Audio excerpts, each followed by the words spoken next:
وہ چرواہا جس کی خوبصورت آواز کے ساتھ پہاڑ اور پرندے بھی اللہ کی تسبیح کرتے تھے، اور جس کے ہاتھوں میں لوہا موم بن جاتا تھا۔ ایک چرواہے سے عظیم بادشاہ اور نبی بننے تک کا حیرت انگیز سفر۔ حضرت داؤد علیہ السلام بنی اسرائیل کے ایک سادہ، کم عمر مگر دل کے نہایت پاک نوجوان تھے۔ ان کے اندر اللہ نے غیر معمولی خوبیاں رکھی تھیں: خوبرو، خوبصورتی، نرم دل، زبردست ذہانت اور حیرت انگیز آواز۔ بنی اسرائیل اس وقت ایک خوفناک دشمن جالوت کے ہاتھوں بری طرح دب چکے تھے۔ جالوت نہایت طاقتور، ضخیم جسم والا، جنگوں کا عادی اور بے رحم بادشاہ تھا۔ پوری قوم اس کا نام سنتے ہی کانپ جاتی تھی۔ بنی اسرائیل کا نبی اس وقت حضرت شمعون علیہ السلام تھے۔ وہ اپنے لوگوں کو ہمت دلانے کی کوشش کرتے، مگر جالوت کی فوج دیکھ کر سب کے دل لرز جاتے۔ ایسے میں حضرت داؤد علیہ السلام ابھی جوان بھی نہیں ہوئے تھے، صرف چرواہے تھے، اپنے باپ کی بکریاں چراتے تھے۔ کسی کو خبر نہ تھی کہ اللہ نے اس خاموش چرواہے کو تاریخ کا سب سے طاقتور مجاہد بنانے کا فیصلہ لکھ دیا ہے۔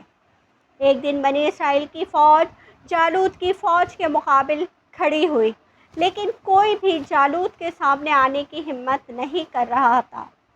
جالوت روز چیختا، کوئی ہے جو میرے برابر آ کر لڑ سکے؟ اگر مجھے مار دے تو ہماری پوری قوم تمہاری غلام۔ مگر اس کا جسم، اس کا زرہ بختر، اس کا نیزہ دیکھ کر سب کے قدم بجھے ہوئے تھے۔ اسی دن حضرت داؤد علیہ السلام اپنے بھائیوں کو کھانا دینے کے لیے میدان جنگ میں آئے۔ اتفاق سے وہ اس وقت پہنچے جب جالوت اپنی للکار مار رہا تھا۔ داؤد علیہ السلام نے قوم کی حالت دیکھی، سب کے چہرے خوف سے زرد تھے۔ اس منظر نے ان کے اندر آگ لگا دی۔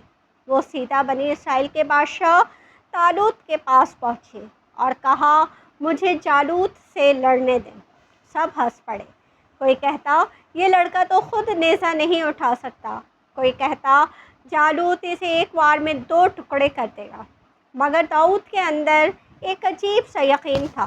انہوں نے کہا، میں بھیڑیے، ریچھ اور شیر سے اپنی بکریاں بچا چکا ہوں۔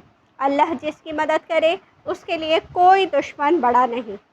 طالوت حیران بھی ہوئے اور خوف زدہ بھی، مگر داؤد علیہ السلام کے چہرے کی روشنی اور آنکھوں کے یقین نے انہیں مجبور کر دیا۔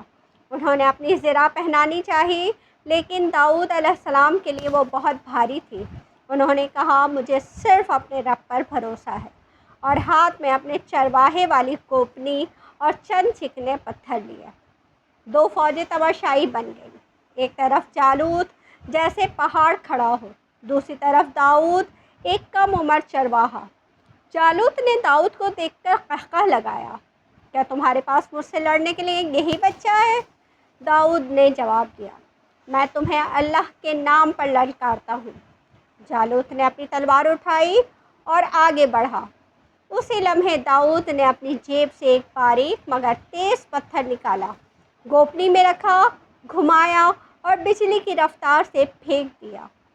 پتھر سیدھا جالوت کی پیشانی کے نازک مقام پر لگا۔ ایک دھماکے کی طرح آواز آئی، جالوت زمین پر گرا، ہمیشہ کے لیے۔ فوجیں حیران رہ گئیں۔ بنی اسرائیل سجدے میں گر گئے۔ طالوت نے وہیں اعلان کیا کہ اللہ نے داؤد کو عظیم مقام دینے کا فیصلہ کر لیا ہے۔ اس فتح کے بعد اللہ نے داؤد علیہ السلام کو بادشاہ بھی بنایا اور نبی بھی۔ ان پر زبور نازل ہوئی، ایک ایسی کتاب جس میں اللہ کی حمد، شکر، عبادت اور نصیحتوں کا خزانہ بھرا ہوا ہے۔ اللہ نے انہیں ایسی آواز عطا کی کہ جب وہ زبور پڑھتے، پہاڑ اور پرندے بھی ان کے ساتھ تسبیح پڑھتے۔ جب وہ اللہ کی حمد کرتے، فضا میں سکون کی لہریں دوڑ جاتی۔ اللہ نے انہیں لوہا موڑنے کی طاقت بھی دی۔